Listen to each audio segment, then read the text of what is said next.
Good day, everyone. I am Jessa T, and this is my report on CA 200 Correctional Institution, Module 4.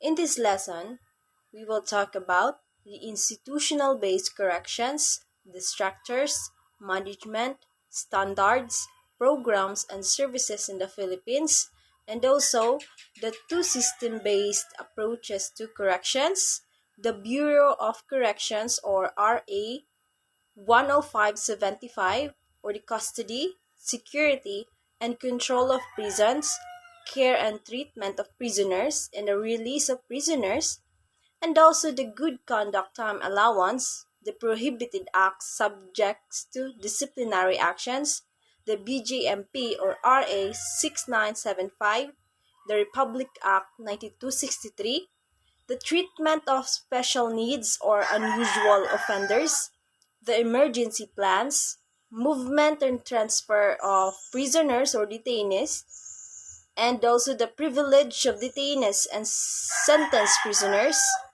and last, the regional rehabilitation centers for youth, the Child and Youth Welfare Code, the death row, and the route on the writ of amparo. So, institutional-based corrections. Institutional corrections facilities include prisons and jails. Prisons are state or federal housing facilities that confine convicted felons with sentences typically longer than a year. Jails are administered by local law enforcement and hold those with shorter sentences, usually for 1 year or less, and those awaiting trial. The National Institute of Justice Research and Development Program responds to the needs of corrections practitioners and to the changing nature of the corrections. So the NIG sponsors research which aims to improve the management of correctional facilities at the state and local level. Understanding the impact of technology in improving staff and safety and the safety of incarcerated individuals, and how the state and federal legislation affect safety and security and administration of policies and procedures. So the institutional based corrections are usually the facilities include prisons and jails, which prisoners are there to confine convicted felons with sentences, typically more than a year. So the institutional and community-based corrections, among the forces that have affected corrections in recent years, accreditation and privatization have been among the most influential. The future of corrections will be affected by everything from the national economy and current public opinion to drug-related crime and the aging of prison population. So the trends that will continue to impact corrections are intermediate sentencing alternatives, restorative justice, more pragmatic treatment, regionalization of jails, and direct supervision or unit management strategies. So the institutional and community-based corrections provided such more programs for the prisoners. It includes treatment or the socialization of the detainees. In community-based correctional agencies exist in an institutional environment for maintaining legitimacy and essential for organization success. Maintaining legitimacy has emerged as an even more salient issue in recent time given the current economic state. So according to Eric Woodall, state that a growing number of offenders who are incarcerated under after their unsuccessful termination from community supervision represents a prominent threat to the legitimacy of community-based correctional organization. In relationship between revocational trends and the legitimacy of community corrections, strategies to enhance legitimacy by mitigating the effects of community corrections failures are addressed, according to Eric Woda. Correctional organization is discussed on the levels of internal institution structures, overall institutional system structure, and coordinated criminal justice system planning and control. Included are personnel, facility design, and administrative questions, footnotes document, sources of West German thinking in the area of correctional organization. In Introduction to Corrections, it is the fourth pillar of the Philippine criminal justice system, which is tasked to take custody, reform, and rehabilitate an offender through either institutional or non-institutional corrections. So these are the following functions of corrections. First, protection of society from dangerous criminals. B. Reformation and rehabilitation of offender. C. Deterrence of crime occurrences. And D. The maintained institution. So in corrections, their responsibility is to reform and rehabilitate an offender and also to protect the society from the criminal. The classification of inmates. Sentenced prisoners. These are those convicted by final judgment of the crimes in which they charge. The detention prisoners are those who are detained for the violation of law or ordinance and have not been convicted. Simple recall and definition of terms. The alcoholics, these are those inmates who suffer from alcoholism or those engaged in an improper compulsive intake of alcohol which may result in physical and social behavioral problems. In bisexual, those inmates who have a sexual attraction or sexual behavior toward both males and females. The Chief Custodial Officer. This is the personnel in charge in overall supervision of all custodial functions. The city jail, which facility or a place of a confinement of those inmates who are sentenced with a penalty from 1 day to 3-year imprisonment. In clustering of jails, the designation of a municipal or city jail as a facility for one or more adjacent municipality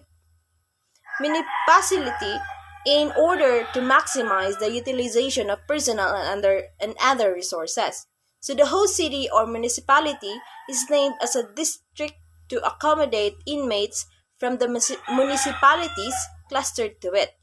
In correctional administration, this is the study and practice of systematic management of jails and prisons and other institutions charged with rehabilitation of criminals. In district jail, it is a facility or a place of confinement for inmates coming from a city or clustered municipalities who are waiting or undergoing trial or serving sentence of 1 day to 3 years. In escape-prone inmates, those are the inmates who are likely and have the tendency to escape from the jail facility.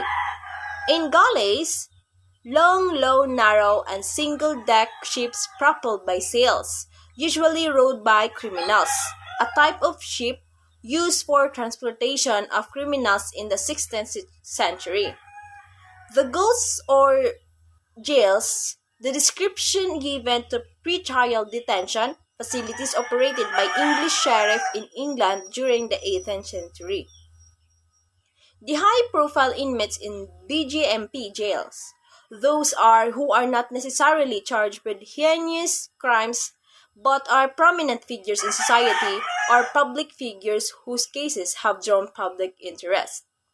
In high-risk inmates in BGMP jails, those are considered as highly dangerous or with high probability of escaping or being rescued because of the gravity of the crimes they are accused or have a propensity of being troublemakers or initiators of jail's riots and disturbance and who require a high degree of control and supervision. The Hawks, these are former warships used to house prisoners in the 18th and 19th century. These were abandoned warships converted into prisons as means of relieving congestion of prison. They were called as a floating hells. In illegal contraband, these are those that are unlawful in themselves and not because of some extraneous circumstances, such as dangerous drugs, weapons, potential weapons, and explosives. In infirm inmates who are physically or mentally weak for a prolonged period of time, specifically caused by age or illness. Institutional corrections refers to the means of correcting an individual by placing him in a prisoner jail for his treatment until he is ready for his reintegration into the community. The jail aid inmate who requires less supervision than other inmates, although he or she may be assigned special tasks or he or she has a no specific privilege and is not allowed to work alone to exercise any authority over other inmates. In jailbreak, the escape from prison the escape from jail by more than two inmates by the use of force or threat, violence, or deceit or by breaching security barriers, such as by scaling the perimeter fence, by funneling and or by other similar means, or by burning or destruction of the facility or a portion of the facility with or without the aid of jail officer or any other person. The jail escape is an act of leaving from jail of an inmate through unofficial and illegal ways or without any legal order from the authorities. In jail incident, any untoward or uncommon actions, events, or conditions such as jailbreak, riot, noise barrage, stabbing, or assault upon personnel that occurs in jail and perpetrated by any person, which may which may or may not have followed or depended upon another actions of grave or serious consequences such as escape, injury, death, fire, flood, earthquake, or other calamity which affects the jail. In jail warden, person charged with the overall operational and administrative control of jail. The mentally ill, those inmates who suffer from mental illness and afflicted with or exhibiting irrationality and mental unsoundness. In municipal jail, this is the facility or a place of confinement for those who are sentenced with a penalty for a term not exceeding 6 months in imprisonment. In nuisance contraband, those that may not be classified as illegal under the Philippine law but are forbidden for jail rules such as cell phone, money, or other commodities of exchange such as jewelry or appliances and gadgets, excessive wearing apparels, and sleeping paraphernalia. In penal management, the practice of managing or controlling places for confinement in jails and prisons. In penology, this is a branch of criminology which study punishment for crime or criminal offenders, or pena means pain or suffering.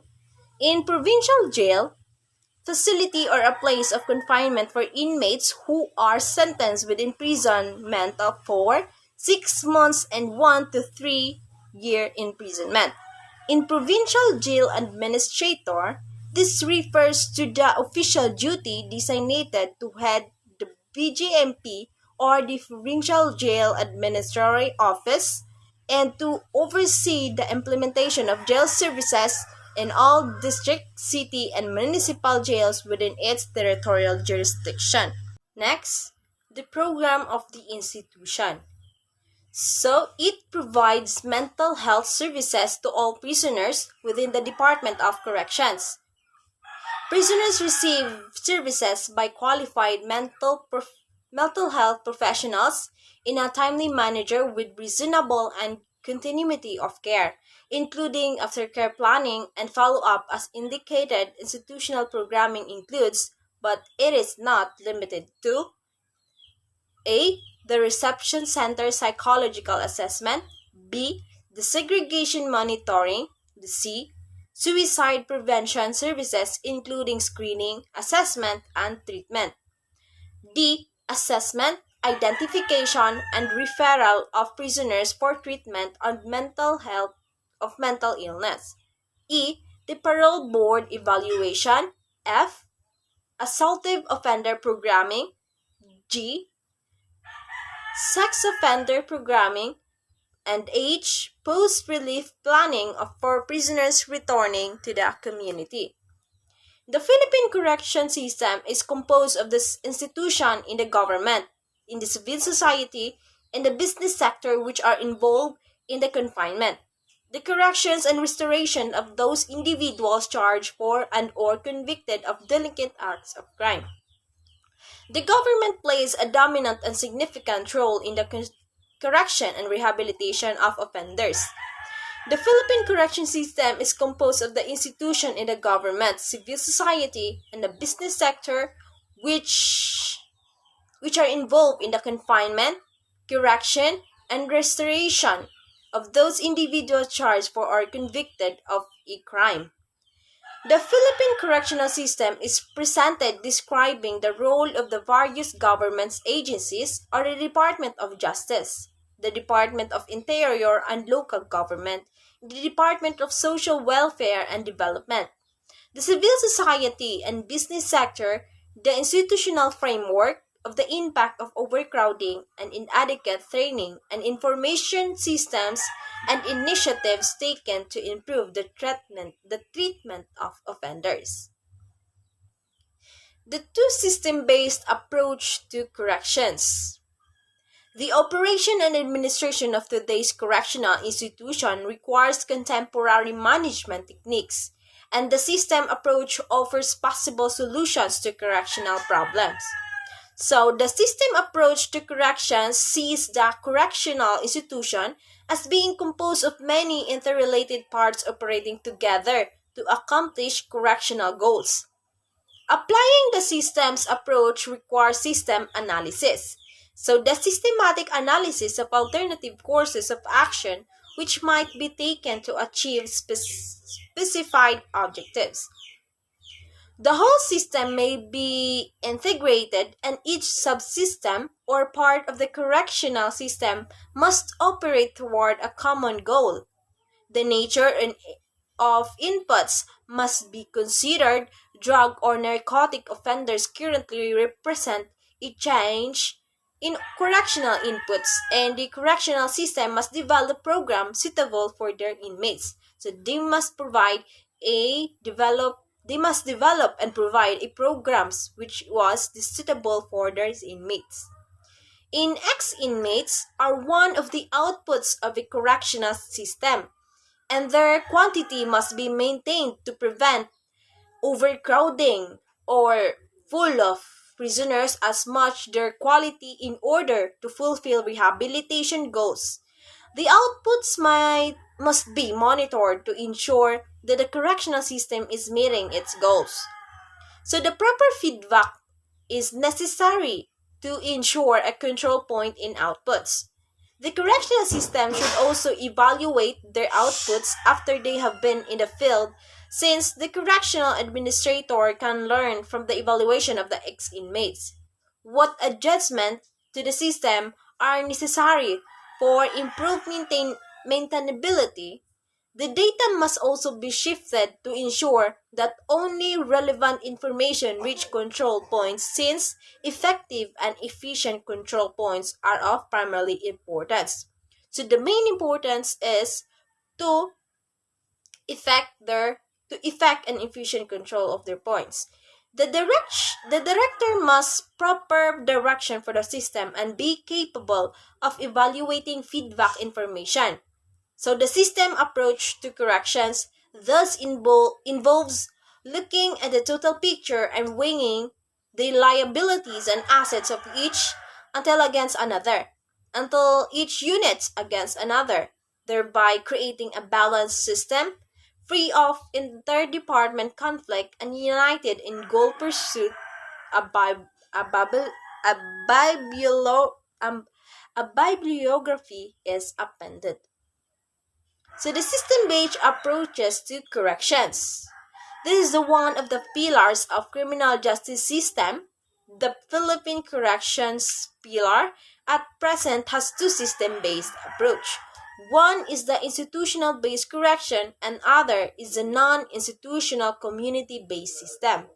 Both systems are being implemented on the fragmentary basis by the three departments of the executive branch of the government. A is the DOJ, B the DILG, and the C the DSWD. The DOJ, the officers that are tasked to carry out the mission of the corrections are the following. First is the Bucor, second BPP, and C the PPA. And the DILG or the BJMP provincial local government unit in DSWD, the regional rehabilitation centers. So the Bureau of Corrections in RA 10575. It is an act strengthening the Bureau of Corrections or the Bucor and providing funds therefor. Section 1. The title and purpose. So this revised implementing rules and regulations, hereafter called the IRR, is hereby adopted and promulgated pursuant to Section 23 of Republic Act RA No. 10575, otherwise known as the Bureau of Correction Act of 2013, for the purpose of prescribing and applying the necessary rules and regulations for the strengthening of the correction services. Section 2. The Declaration of Policy. It is the policy of the state to promote the general welfare and safeguard the basic rights of every prisoners incarcerated in our national penitentiary. It also recognizes the responsibility of the state to strengthen government capability aimed towards the institutionalization of highly efficient and competent correctional services.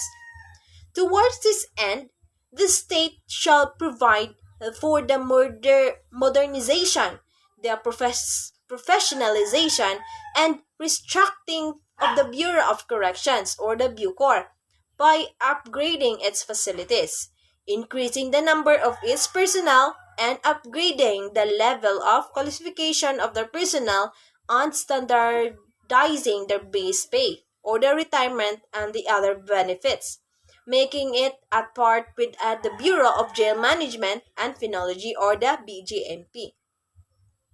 In Section 3, the division of terms. First is the safekeeping, which is the custodial component of the Bucor present correction system, shall refer to the act that ensure the public, including families of inmates and their victims, that national inmates are provided with their basic needs, completely incapacitated for further committing criminal acts, and have been totally cut off from their criminal networks such as or contacts in the free society, while serving sentence inside the premises of the National Penitentiary. This act also includes protection against illegal organization armed groups which have the capacity of launching an attack on any prison camp of the National Penitentiary, which to rescue their convicted comrade or to force buy a mass firearms issued to prison guards. Second is the reformation, which is the rehabilitation component of the Bucor present correction system, shall refer to the acts which ensure the public, including families of the inmates and their victims, that released national inmates are no longer harmful to the community by becoming reformed individuals prepared to live a normal and productive life upon reintegration to the mainstream society. Section 4. The mandates of the Bureau of Corrections. So, the Bureau shall be in charge of safekeeping and instituting reformation programs of national inmates sentenced to more than 3 years. So the Bucor will be in charge of the safety of the of the safety of the prisoners and continuing reformation programs. In safekeeping and national inmates, the safekeeping of inmates shall include decent provision of quarters, food, water, and clothing in compliance with established United Nations standards. The security of the inmate shall be undertaken of the custodial force, consisting of correction officers with a ranking system and salary grades similar to its counterpart in the BJMP. The reformation of national inmates, the reformation program which will be instituted by the Bucor for the inmates shall be the following. So 1. Moral and spiritual program. 2. The Educational and Training Program. 3. Work and Livelihood Program. 4. Sports and Recreation Program. 5. Health and Welfare Program. And 6. The Behavioral Modification Program to include the therapeutic community. The reformation programs shall be undertaken by professional reformation personnel consisting of corrections technical officers with ranking system and salary grades to correction officers. So first, the correction technical officers are personnel employed in the implementation of reformation programs. And the correction technical officers include priests, evangelists, pastors, teachers, instructors, professors, vocational placement officer, librarian, guidance counselor, physician, nurses, medical technologists, pharmacists, dentists, therapists, psychologists, psychiatrists, sociologists, workers, the engineers, electricians, agriculturists, veterinarian, and lawyer in similar professional skill relevant to the implementation of inmate reformation program. In Section 5, the operations of the Bureau of Corrections. So A. The Bureau shall operate with a directorial structure. It shall undertake the reception of inmates through its Directorate for Reception and Diagnostic. Formerly, Reception and Diagnostic Center provides basic needs and security through its Security and Operations Directorates. Administer information programs through the Reformation Directorates and prepare inmates for integration to mainstream society through its Directorate for External Relations, formerly External Relations Division. The DRD, or the Directorate for External Relations, shall be responsible for the conduct of classification of each and every inmate admitted to the Bucor. So, inmates shall be classified according to security risk and sentence. Included the classification in determining inmates' certain skills or talents, physical, spiritual, social, and mental, psychological evaluation in other behavioral assessments as reference of the DRD in the preparation of individual inmate reformation program. So, aside from those born of the provisions under Rule 8 Part 1, or the Rules of General Application of the United Nations Standards Minimum Rules for the Treatment of Prisoners, and that of the existing regulations of the Bucor on security classifications or the maximum, medium, and minimum security risk. Inmates shall also be internally classified by the DRD and segregated according to crime committed based on the related penal codes such as crime against person, crime against properties, crime against chastity, so on and so forth. So as well by other related special laws, customs, and immigration laws. From the DRD, the custodial force and reformation personnel of respective security institution or camps shall be in charge for the security and the implementation of the recommended inmate reformation program for each and every inmate while serving sentence respectively. The Directorate for External Relations, or the DER, shall be responsible for pre-release and post-release programs of inmates due for release.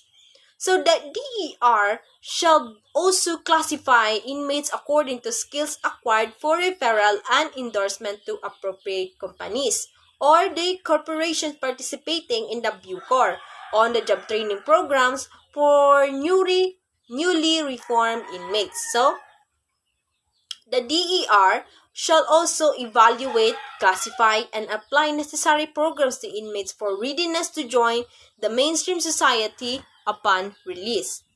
Apart from handling inmates, the Bucor shall administratively operate like standards government agency through its administrative directorates with internal control and internal audit units. And the Bucor shall also employ full computerization in the build-up, maintenance, and transmittal of necessary inmates' records to all its prison and penal farms and other recipient agencies, such as the Board of Pardons and Parole. In Section 6, the lands of the Bureau of Corrections. In A, aside from administrative purposes, all Bucor's lands shall be used for inmate security, for reformation programs, and a means to promote sustainability, both for income and non-income generating programs, with or without partnership among non-government organization or the civic organization or other government entities. As a way to maximize its assets, the value for the effective and extensive reformation of the corrections program for the national inmates, Bucor shall have the absolute authority to design, to formulate, and implement land use development plans and policies. The Bucor may propose additional penal farms as may be necessary as possible. Aside from its existing 7 prison and penal forms to decongest existing penal institution and accommodate the increasing number of inmates committed to the agency. And this all Bucor Islands shall have a certificate of title registered under its name. In Section 8, the supervision of the Bureau of Correction. So the Department of Justice or the DOJ, having the Bucor as a line bureau as a constituent unit, shall maintain a relationship of administrative supervision with the latter as defined under Section 38 to Chapter 7, Book 4 of the Executive Order, the number 292 and Administrative Code of 1987. Except that the DOJ shall return authority over the power to review, reverse, revise, or modify the decisions of the Bucors in the exercise of regulatory of quasi-judicial functions. In Section 9, the organization and composition of the Bureau of Correction. So, the Bucor shall be headed by a director who shall be assisted by 3 deputy directors, 1 for administration, and 1 for security and operations, and 1 for the reformation, and all of whom shall be appointed to the President upon the recommendation of the Secretary of the DOJ, provided that the director and the deputy director of the Bucor shall serve a tour of duty not to exceed 6 years from the date of appointment, provided that further that in the times of war or other national emergency declared by Congress, the President may extend such tour of duty. The head of the Bucor, with the rank of Undersecretary, shall have the position and title of Director General Correction. The second officers is command for the Bucor, with the rank of Assistant Secretary. Still have the position and title of Deputy Directors of Correction. The third officer is command of the Bucor, with the rank of Chief Superintendent. Shall have the position and title of Correction Chief Superintendent. The fourth officer is in command of the Bucor, with the rank of Senior Superintendent, shall have the position and title of Correction Senior Superintendent. And the fifth officer in command of the Bucor, with the rank of Superintendent, shall have the position and title of Correctional Superintendent. The Department of Budget and Management and DBM shall rationalize the existing organizational structure and staffing pattern of the Bucor in accordance with the provision of this Act and relevant compensation and position classification laws, rules, and regulation. In Section 10, the increase of personnel. So the Bucor shall maintain the custodial personnel to inmate ratio of 1:7 and reformation personnel to inmate ratio of 1:24. Hence, it is authorized to increase its manpower to meet such ratio and may continue to increase personnel per percentage rate increase of committed inmates annually or the need of arises. In Section 11, the professionalization and upgrading of qualification standards in appointment of the Bucor personnel. So, no person shall be appointed as personnel of the Bucor unless one possesses the following minimum qualification. So, a citizen of the Republic of the Philippines. Must a person of good moral character. Must have passed the psychiatric, psychological, drug, and physical tests for the purpose of determining the physical and mental health. Must possess a baccalaureate degree from a recognized learning institution. Must possess the appropriate civil service eligibility. Must not have been dishonorably discharged or dismissed for cause from previous employment, and must not have been convicted by final judgment of an offense or crime involving moral turpitude, and last, provided further that a new applicant must not be less than 21 or more than 40 of age. So, except for this particular provision, the above enumerated qualification shall be continuing in character, and an absence for any of one of them at any given time shall be ground for separation or retirement from the service. Provided, furthermore, that those who are already in the service upon the effectivity of this act shall be given 5 years from the date of such effectivity to obtain the minimum educational qualification and eligibility with subsidiary assistance as provided for this in Act. After the lapse of the period of the satisfaction of specific requirement, incumbent prisoner for the Bucor who fail to satisfy any of the requirements enumerated under this section shall be separated from the service if they are below 50 years of age and have served in the government for less than 20 years, or retired if they are 50 years and above and have served the government of at least 20 years without prejudice in any case of the payment of the benefits they may entitled to under existing laws. For sustained professionalism in the service, the Bucor is directed to conduct study for the feasible establishment of the Philippine Corrections Academy, patterned after the Philippine National Police Academy and the Philippine National Police and the Philippine Military Academy and the Armed Forces of the Philippines for its commissioned officers. The Bucor shall continue training its personnel through its Personnel Training School, which shall be renamed as Correction Training Schools or Institute pattern after the BGMP's National Training Institute, the Bureau of Fire National Training Institute, and the PNP's National Training Institute. In Section 12, the appointment of personnel to the Bucor. The appointment of the Bucor shall be effected in the following manner. The Correction Officer 1 to Correction Chief Superintendent, appointed by the Director General of Corrections and attested by the Civil Service Commission, and B. Director General of Corrections and Deputy Director of Corrections, appointed by the President upon the recommendation of the Secretary of the GOJ, with a proper endorsement by the Chairman. And now, let's proceed to the security and control of the prisoners. So, prison security is crucial to maintaining staff and inmate safety in a correctional setting. Security in prisons includes but it is not limited to managing restrictive houses population, classification, and assessment, managing special population and security audits.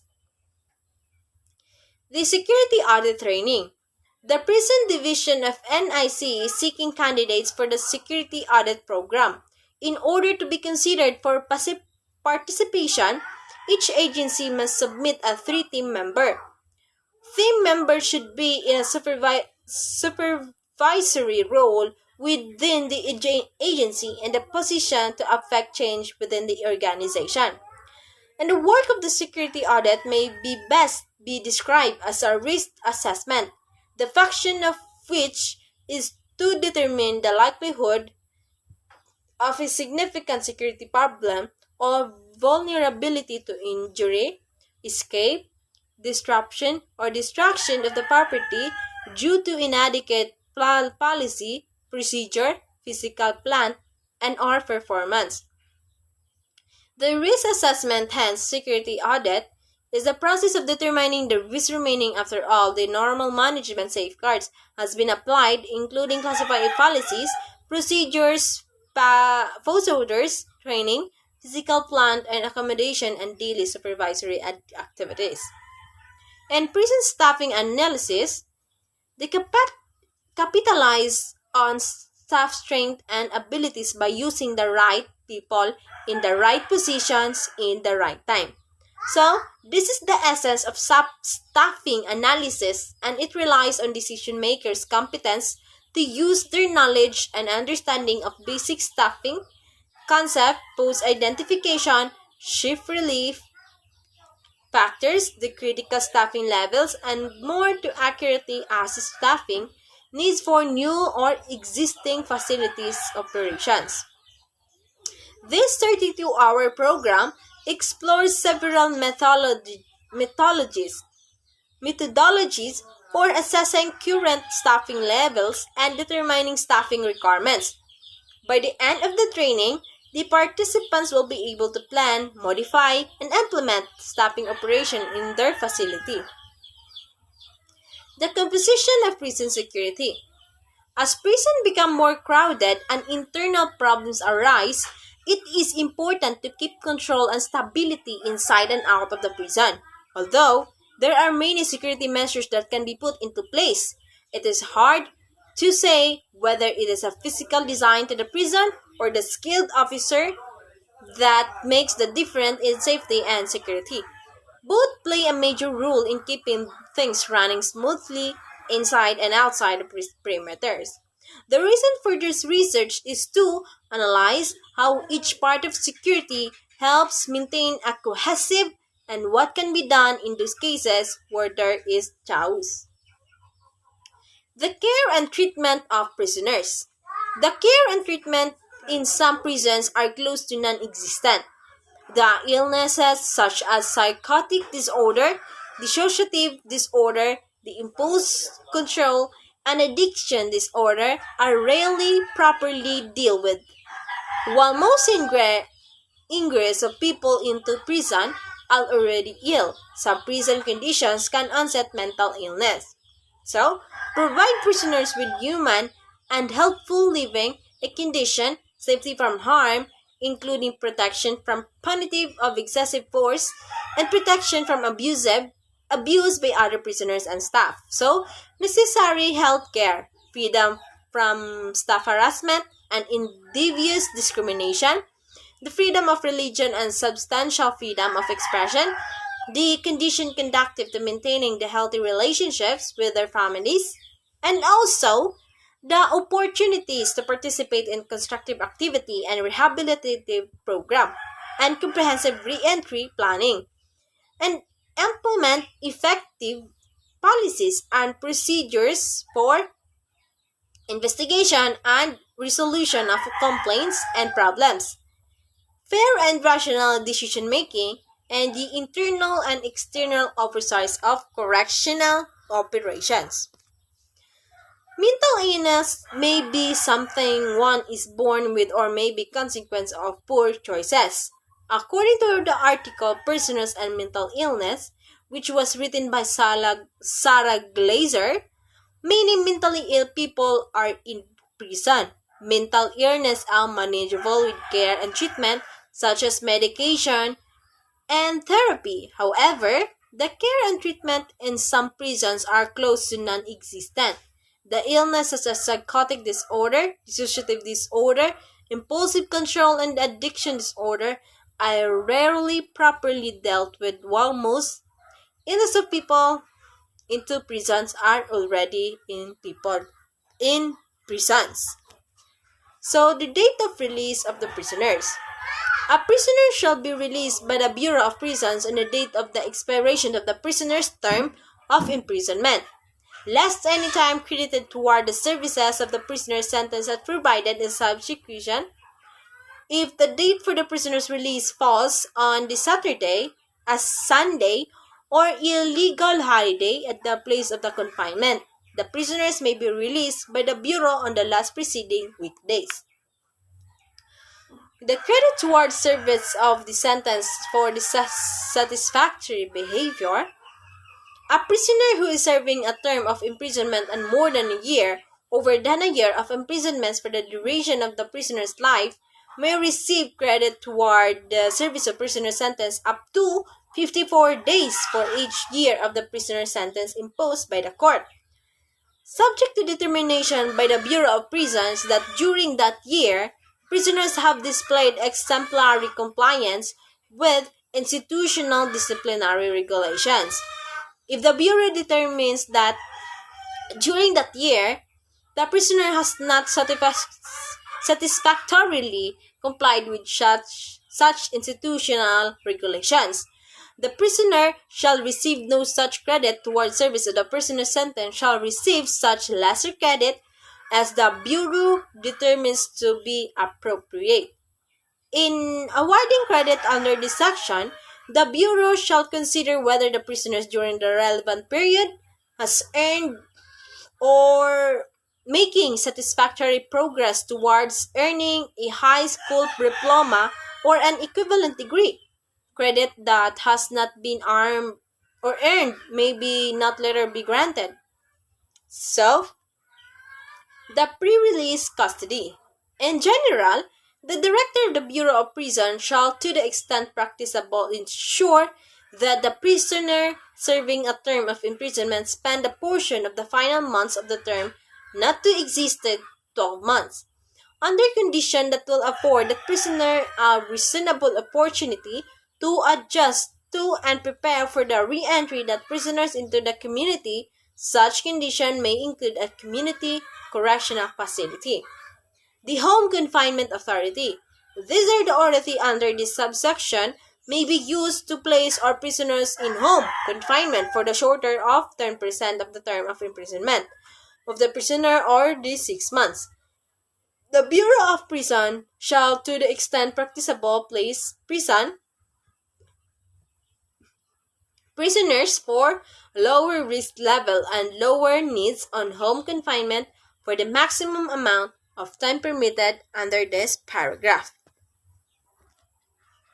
The issuance of regulations. The Director of the Bureau of Prison shall issue regulations pursuant to this subsection not later than 90 days after the date of the enactment of the Second Chance of Reauthorization Act of 2018, which shall ensure that placement in a community correctional facility by the Bureau of Prison is conduct a manner consistent with Section 36921 of this title, determined on the individual's basis and of sufficient duration to provide the greatest likelihood of successful reintegration into the community. The allotment of clothing, funds, and transportation. Upon the release of the prisoner or the expiration of the prisoner's term of imprisonment, these include the suitable clothing, an amount of money not more than $500 determined by the director to be consistent with the needs of the offender and the public interest, the transportation to the place of the prisoner's conviction. The supervision after release. A prisoner whose sentence includes a term of supervised release after imprisonment shall be released by the Bureau of Prisons to the supervision of probation or parole officer who shall during the term imposed supervise the person released to the degree warranted by the conditions specified by the sentencing court. The term supervised release commences on the day the person by the sentencing court. One day the person is released from imprisonment and runs concurrently with any federal states. Next is the Good Conduct Time Allowance. The Good Conduct Time Allowance or GCTA is a sentence reduction provision afforded prisoners who show good behavior. It has been in existence since 1906. An act of 1533 provided for the diminution for sentences imposed upon prisoners. Is consideration of good conduct and diligence. The Good Conduct Time Allowance Bill, also known as the Republic Act Number 10592, was approved by the Congress and was signed by then President Benigno Aquino III on May 29, 2013. The aftermath of release of convicts through GCTA subsequently led to investigation regarding the GCTA and to the Bucor personnel involved in the controversy. A debate on the implementation of law that increased the good conduct time allowance of prisoners ensued after the earlier reported pending release of convicted rapist, murderer, former Calauan Mayor Antonio Sanchez. The Justice Department and Bureau of Correction initially identified Sanchez as among the 11,000 inmates who may work free for prison in the next 2 months. The Republic Act 10592 was enacted in 2013, amending RA 3815 or the Revised Penal Code, RPC. The law increased the GCTA of prisoners shall be credited in the service of their sentence. Last June, the Supreme Court ruled that the law should apply retroactively. What is good conduct time allowance? So, good conduct time allowance is a sentence reduction provision afforded prisoners who show good behavior. So, it is referred to the prisoners who show good behavior. It has been in existence since 1906 and Act 1533 provided for the diminution sentences upon prisoners in consideration of good conduct and diligence. Citing a 1908 decision, the SC said that the law served a double purpose. First is to encourage the convict in an effort to reform, and second, to induce habits of industry and good conduct in prison beyond one's sentence, and to aid to discipline various jails and penitentiaries. The 24 years later, the RPC, a legal code governing crimes under punishment, was signed into law incorporating good conduct time allowance for any prisoners in any penal situation. What is RA 10592 and how it does work?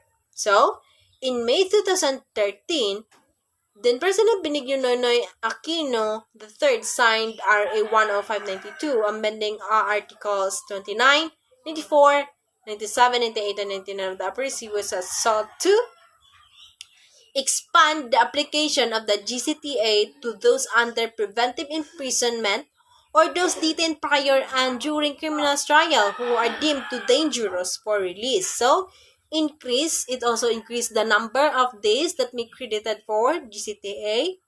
It also allow an additional sentence deduction of 15 days for each month of study, teaching, and monitoring services, and also to expand the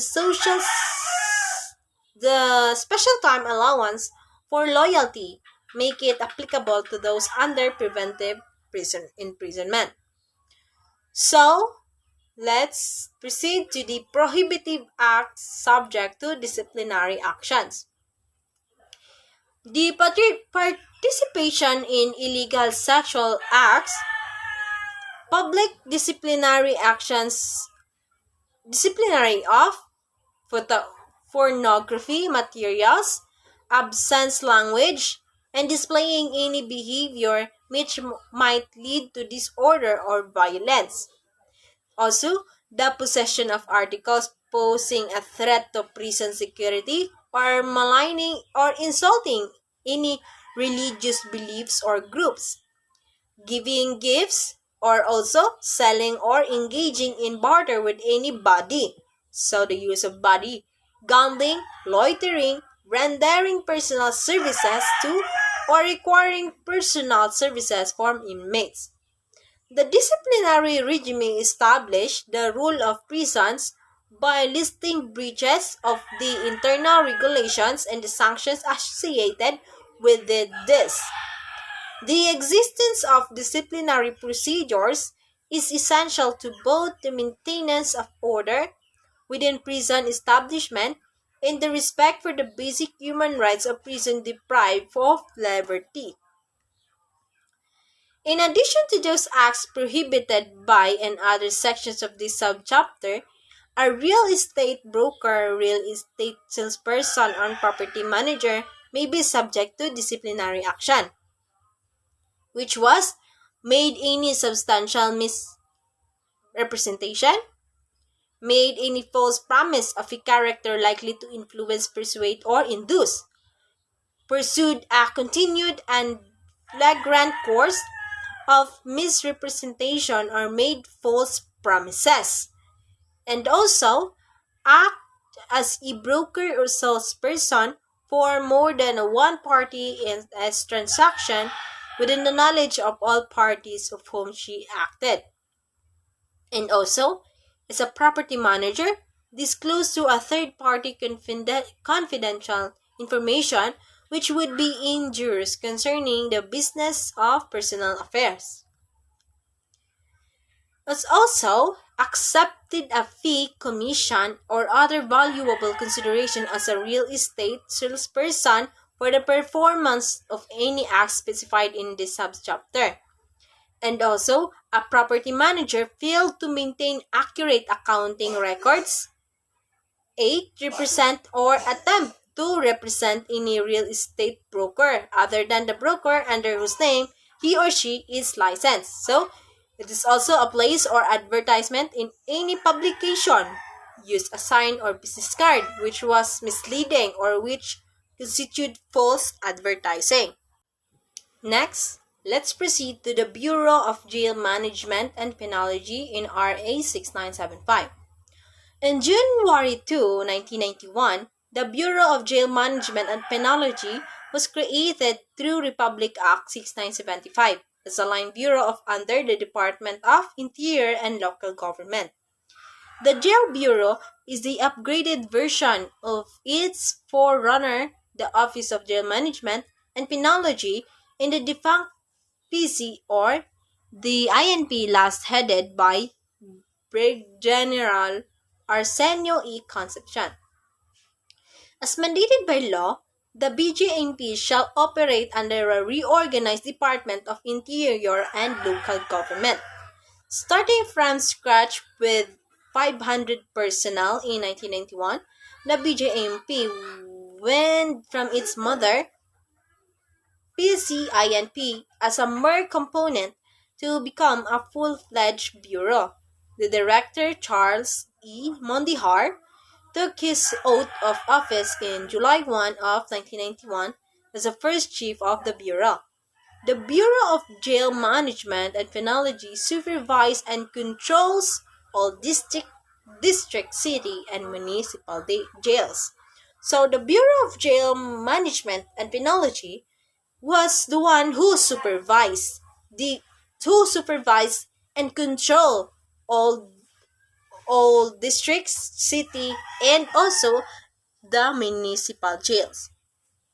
So, the Republic Act 6975 in Chapter 5, the Bureau of Jail Management and Penology. It is an act establishing the Philippine National Police under a reorganized Department of the Interior and Local Government and for other purposes. So in Section 60, decomposition.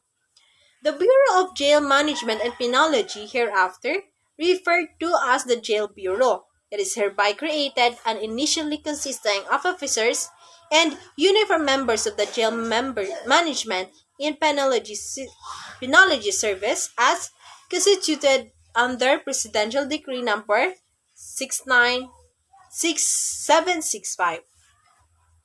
In Section 61, the power and functions of the Bureau of Jail Management and Penology. So, the Jail Bureau shall exercise supervision and control over all city and municipal jails. The provincial jails shall be supervised and controlled by the provincial government within its jurisdiction, whose expenses shall be subsidized by the national government for not more than 3 years after the effective of this act. In Section 62, the organization of the BJMP. The Jail Bureau shall be headed by the chief who shall be assisted by the deputy chief. The Jail Bureau shall compose of city and municipal jails, each headed by a city or municipal jail warden, provided that in the case of large cities and municipalities, a district jail with subordinate jails headed by a district jail warden may be established as necessary. The Chief of the Jail Bureau shall recommend to the Secretary of Organizational Structure and Staffing Pattern of the Bureau of as well as the disciplinary machinery for officers and men of the Bureau in accordance with the guidelines set forth herein and prescribed to Section 85 of this Act. The Section 63, establishment of district, city, or municipal jails. So, there shall be established and maintained in every district, city, and municipality a secured, clean, adequately equipped, and sanitary jails for the custody and safekeeping of city and municipal prisoners. So, a municipal or city jail service shall preferably be headed by a graduate of a 4-year course in psychology, psychiatry, sociology, nursing, social work, or criminology who shall assist in the immediate rehabilitation of individuals or detention of prisoners. Great care must be exercised so that the human of its prisoners are respected and protected. In Section 64, the rank classification, it is for the purpose of the efficient administration, supervision, and control the rank classification of the members of the Jail Bureau as follows.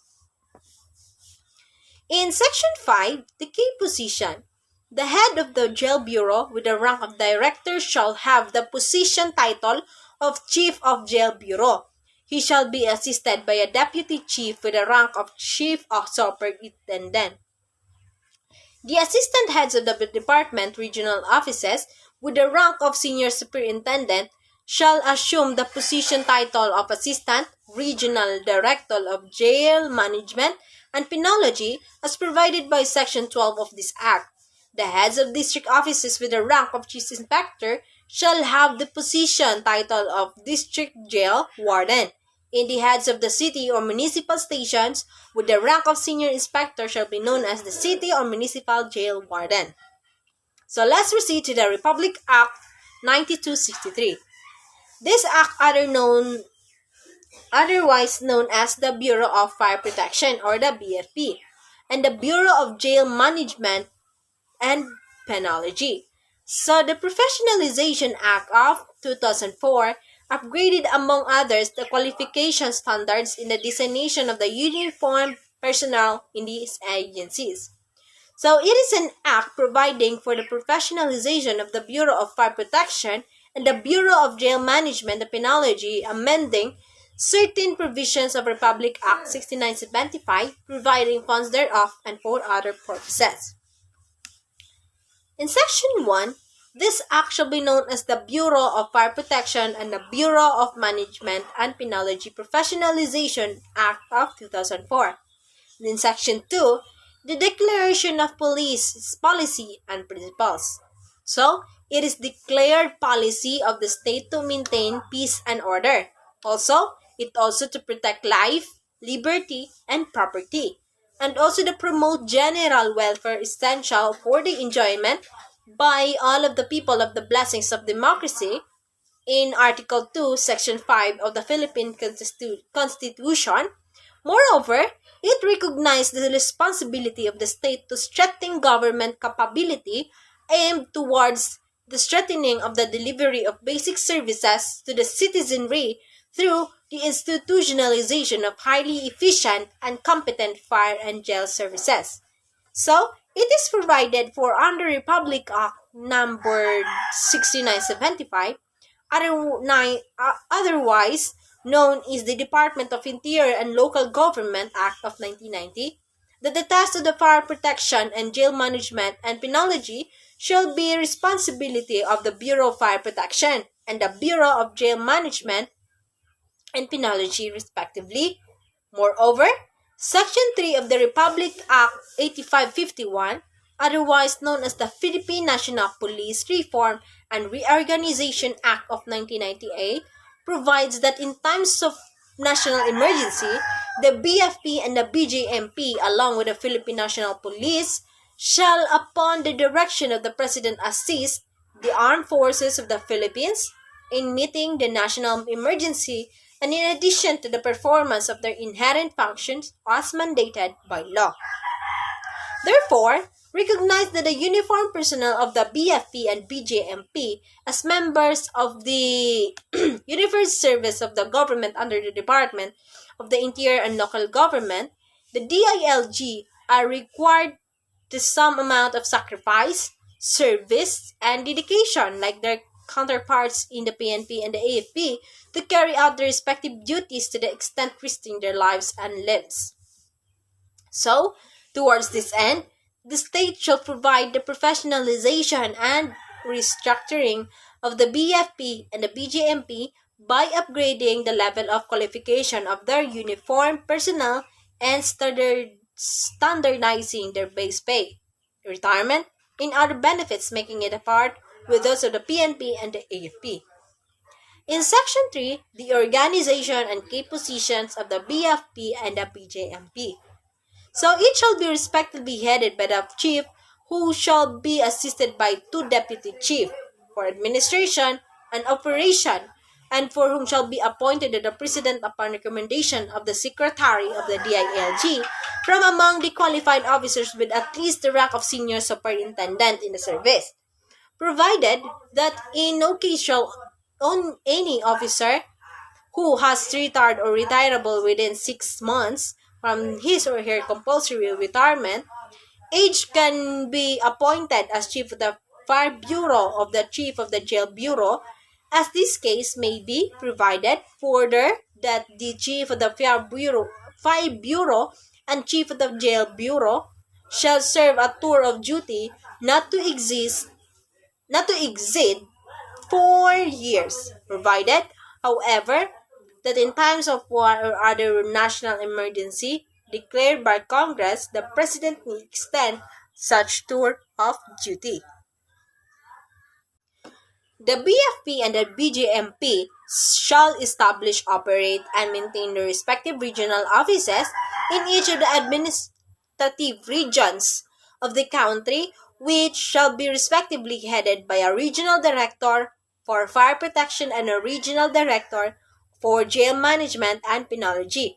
With the rank of senior superintendent, he or she shall be respectively assisted by the following officers with the rank of superintendent: assistant regional director for administration, assistant regional director for operations, and the regional chief of directorial staff.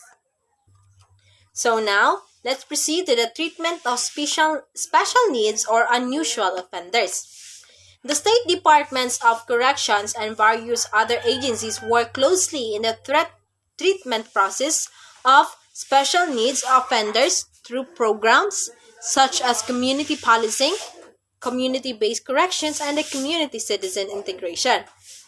The social needs offenders are incarcerated offenders with special needs stemming from their physical or mental age or other disabilities, Special needs can encompass many types of conditions, like the offenders with severe psychological needs, mental retardation, the significant psychiatric disorder, the behavioral disorder, the multiple handicaps, the neurological impairment and substance abuse, or offenders with social and educational delicacies, and also the learning disabilities or language barriers, such as protective custody cases.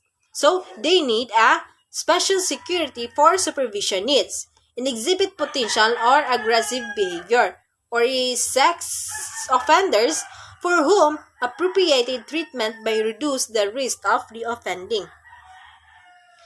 The substance abuse is a major cause of creating special needs offenders in this society.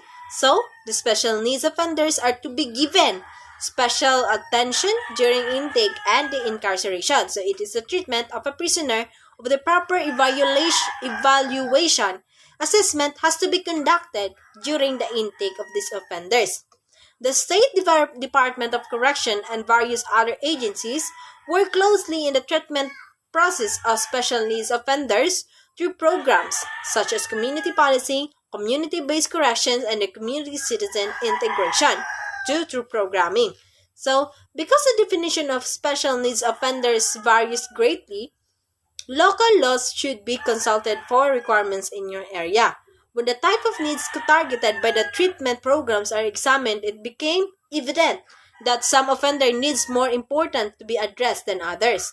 Interestingly, treatments then reduce that the offender's anxiety of addressed feelings of depression were minimally related to a reduced probability of committing another crime. So it also helped the prisoners to avoid committing another crime from the person for the future. So the custody, security, and control emergency plans movement and transfer of prisoners. So the jail management and penology is concerned with the human safekeeping and development of inmates. Effective custody ensures that inmates are well secured of the detention facility and properly escorted with attending their court hearing and other authorized lawful destination. This role focuses on effective safekeeping.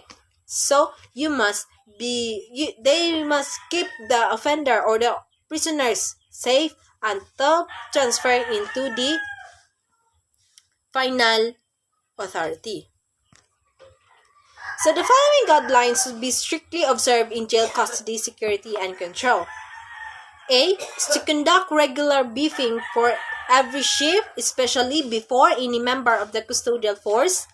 Maintain strict controls firearms. C. Maintain 24-hour supervision of inmates. D. Maintain a system of case control. E. Secure firearms and anti-riot equipment. And F. Supervise the proper use of tools and other potentially dangerous article. And G. Conduct regular inmates count at least 4 times within 24 hours period. Also conduct frequent surprise search for inmates. Conduct frequent inspection for security. Guard against escape. Develop plans dealing with emergencies. Never allow gay and lesbian jail officer. And also never allow a jail officer to render successive shift of duty. Never allow officer to render success. Designed a gate supervisor for entry shift. And never allow a jail officer to open the inmate's quarter alone. And also, select carefully the inmates to be assigned or jail aid and maintain rigid control over their activities. The privileges to detainees and sentenced prisoners. The privileges are used as an incentive for good behavior and sanction bad behavior by inmates. So, the privileges are used to alleviate widespread prisoner dissent which can lead to riot. While privilege can be incarceration more tolerable, it is important to remember that they are not the same as constitutionally or legally guaranteed rights. In prisoners and detainees, a prisoner is anyone who is deprived of personal liberty against his or her will following conviction of crime, Although it is not afforded the all privilege of free citizens, a prisoner is assured certain minimal rights. Detainees are individuals who are kept in jail even though they have not been yet convicted. In majority of detainees are individuals who are unable to obtain sufficient funds to post bail and therefore cannot be released from jail pending and trial on the criminal charges. The rights of the detainees. A great number of a person are jailed before their trials. So, this person known as pretrial detainees, so these are the detainees, not the prisoners, are ordinarily held because they are unable to satisfy the financial requirement for a bail bond. Important law concerning the rights of pretrial detainees emerged in the 1970s.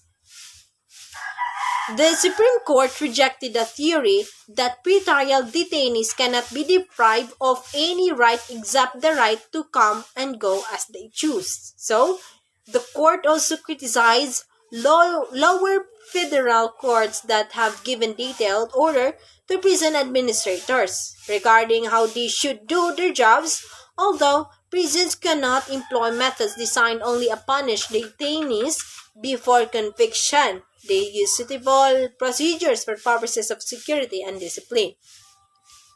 So, what are the privileges do inmates in prison have? Prisoners' privilege vary according to state, but most allow a decent amount to abiding inmates. There are some legal rights they have as well, but in some cases, judge can refuse them. But some of the rights that cannot be revoked are visitation, food, medical care, and being allowed to practice their religion. So it is also allowed the prisoners to watch television, and the material that's available helps prisoner to learn and law and get educated in case they don't have representation. So, although indigent inmates are provided with safety defenders, when being prosecuted of a crime, they are not guaranteed representation for appeals. Inmates also have the opportunity to work in prison for small wages but cannot choose what they do or refuse an assignment.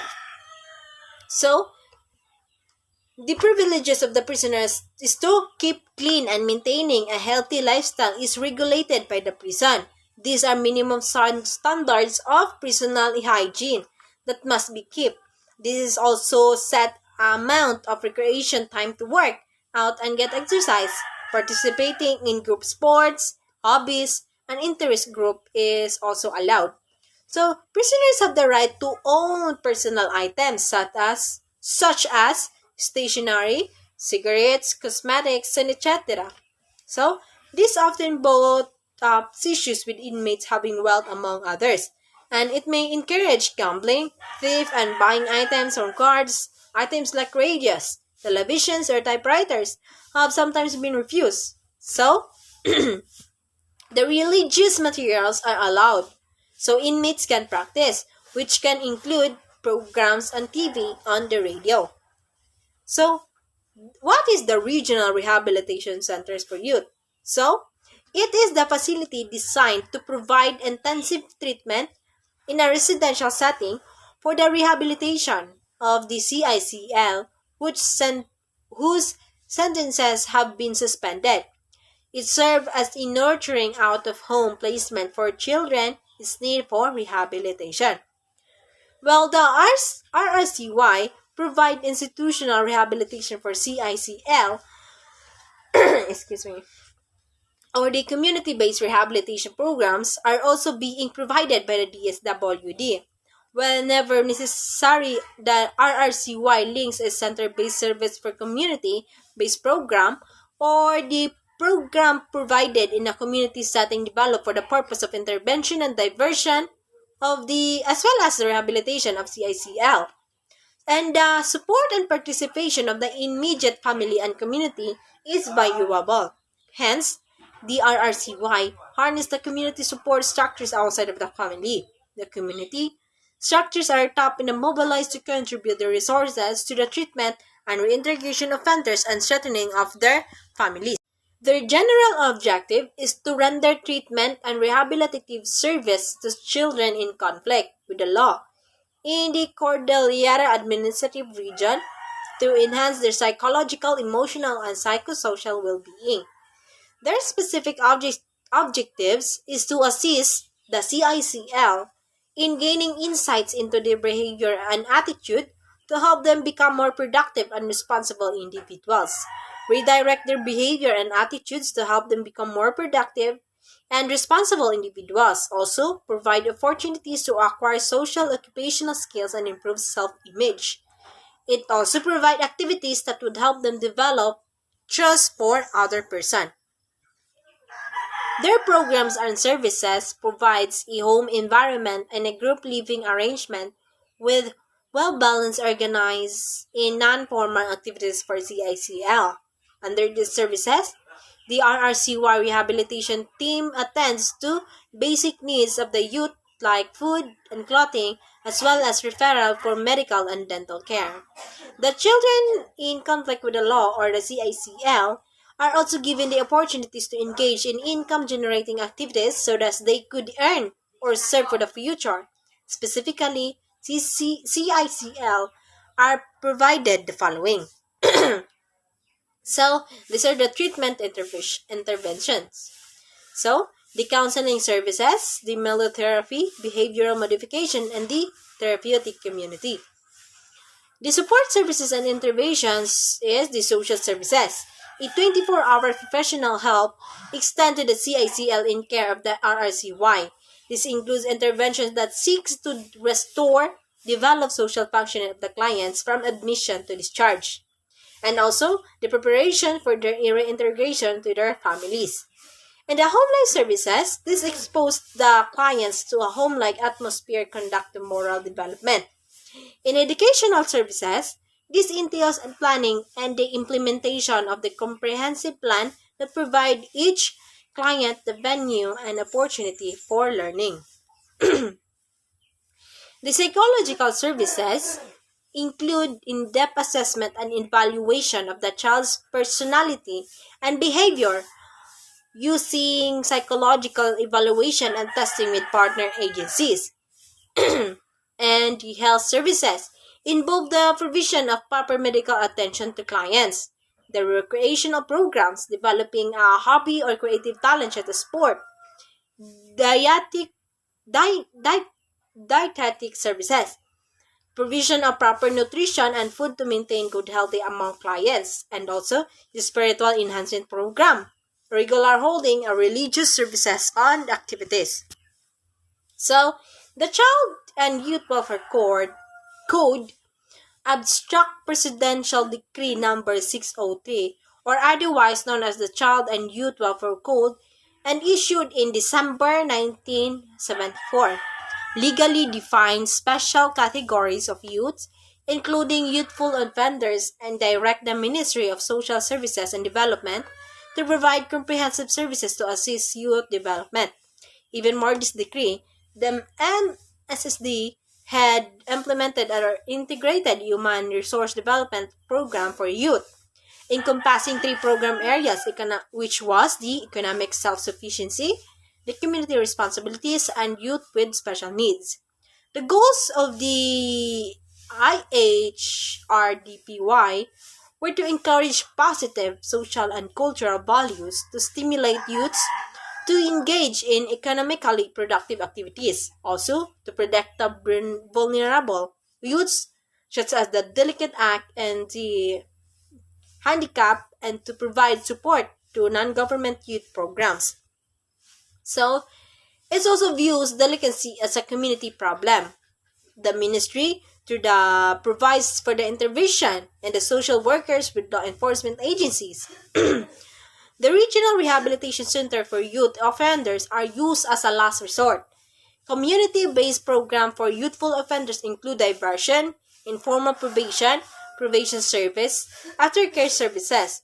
A rigorous three-phase program for training and social workers has been devised to ensure effective delivery of social services to youth offenders. It is also enjoined by Decree Number 603, to coordinate with other youth agencies to promote a unified system of the youth programs. An organization chart displays the functioning of the Philippine juvenile justice system and of community-based programs. Next is the death row. Death row, also known as the condemned row, is a place in a prison that houses inmates awaiting execution after being convicted of a capital crime and sentenced to death. The term is also used figuratively to describe the state of awaiting execution, being in death row, even in places where no special facility or separate unit for condemned inmates exists. In the United States, after a person is found guilty of a capital offense in state where execution is legal penalty, the judge will give the jury the option of imposing death sentence or life imprisonment. Without the possibility of parole, it is then up to a jury to decide whether to give the death sentences. This usually has to be a anonymous decision. If the jury agrees on death, the defendant will remain on death row during an appeal and habeas corpus procedures which may continue for several decades. The opponents of capital punishment claim that a prisoner's isolation and uncertainty over their fate constitute a form of psychological abuse and that especially long-time death row inmates are prone to develop a mental disorder. So, if they do not already suffer such a condition, this is referred to as a death row phenomenon. Estimation reveal that 5 to 10% of all inmates on death row suffer from mental illness. So, some inmates may attempt suicide. So, there have been some calls of ban on the imposition of the death penalty for inmates with mental illness and also case laws such as Alkins versus Virginia to further this. Execution will take place for those with clear intellectual disabilities due to poor legal representation and high standards of proofs. And last topic, the rule on the writ of amparo. It was first established or published in 2015. Since then, the Supreme Court of the Philippines has further explained the provisions of the rule on the writ of amparo and hence provided for enlightenment for the seemingly gray area thereof vis-a-vis with the relevant existing procedures and doctrines. For once in one case, it declared that even if the motion to dismiss a prohibited pleading, the court has the duty to dismiss the petition so as not to prejudice any of the parties through prolonged but futile litigation. This book thus supplements the first publication by incorporating the latest principles and insights introduced by the Supreme Court of the Philippines through its decision and recent recognition of the existing legal principles and provisions. The rule of writ of amparo, section 1, is the petition. So, the petition of the writ of amparo is a remedy available to any person whose right to file or whose right to life, liberty, and security is violated for or threatened with violation by an unlawful act or omission of a public official or employee or of a private individual or entity. The petition for a writ of amparo is a remedy available to any person whose right to life. So, the writ shall cover extralegal killings and enforce disappearances or thereof threats. So, in section 2, who may file, the petition must be filed by the aggrieved party or by any qualified persons or entity in the following order. In any member of immediate family, or any ascendant or descendant, or any concerned citizen. The filing of the petition by the aggrieved party suspend the right of all over authorized parties to file similar petition. In section 3, where to file. So, the petition may be filed filed on any day, at any time, with the regional trial court of the place where the third act, where a threat or a commission was committed or any of these elements occurred. When issued by a regional trial court any judge thereof, the writ shall be returnable before such court or judge. When issued by the Sandigan Bayan of the Court of Appeals of any of their justices, it may returnable before courts or any justice thereof, or to any regional trial court of the place where the threat, act, or commission was committed or any of these elements occurred. So when issued by the Supreme Court of any of these justices, it may be returnable before such court or any justice thereof, or before the Sandigan Bayan or the Court of Appeals of any their justices to any regional court, trial court of the place where the threat, act, or mission was committed on any of these elements court. So in section 6, the issuance of the writ. Upon the filing of the petition, the court, justice, or judge shall immediately order the issuance of the writ on the face of its statute issues. So, the writ shall also set the date and time for summary hearing of the petition, which shall not be later than 7 days from the date of the issuance. So, in section 8, the penalty for refusing to issue or sever the writ or serve. A clerk of court who refused to issue the writ after his allowance, or a deputized person who refuses to reserve the same, should be punished by the court, justice, or judge for contempt without prejudice to other disciplinary actions. In section 8, how the writ is served. So, the writ shall be served upon the respondent by a judicial officer or by a person deputized by the court, or the justice or the judge, who shall retain a copy on which to make a return of his service. In section 9, the return contents. Within 72 hours after service of the writ, the respondent shall file a verified written return together with supporting affidavits, which shall among other things contain the following. So, all relevant information in the position of the respondent pertaining to the threat, act, or mission against the aggrieved party, and if the respondent of a public official or employee, the return shall further state the action that had been or will be taken.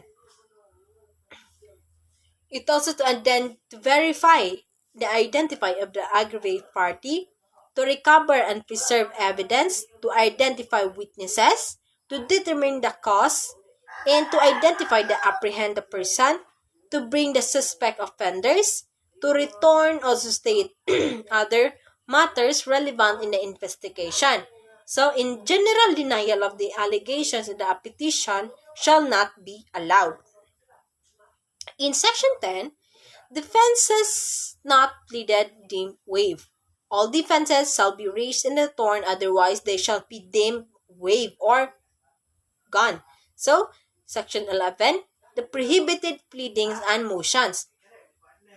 Motions for extension of this time to file return, opposition, affidavit, position paper, and other pleadings, dilatory motion for postponement, motion for a bill of particulars, counterclaim or cross-claim third-party complaint. So, motions of reconsideration of interlocutory orders of interim relief orders, and petition for certiorari or menamundos or prohibition against interlocutory order. In section 12, the effect of failure to file return. In case the respondent fails to file a return, the court or the justice or judge shall proceed to hear in the petition ex parte. In section 13, the summary hearing, the hearing on the petition shall be summary. However, the court, justice, and judge may call for the preliminary conference to simplify the issue and determine the possibility of obtaining stipulation and admission for the parties. In interim relief, upon filing of the petition, or at any time before final judgment, the court justice or judge may grant any of the following reliefs. So, the temporal protection order.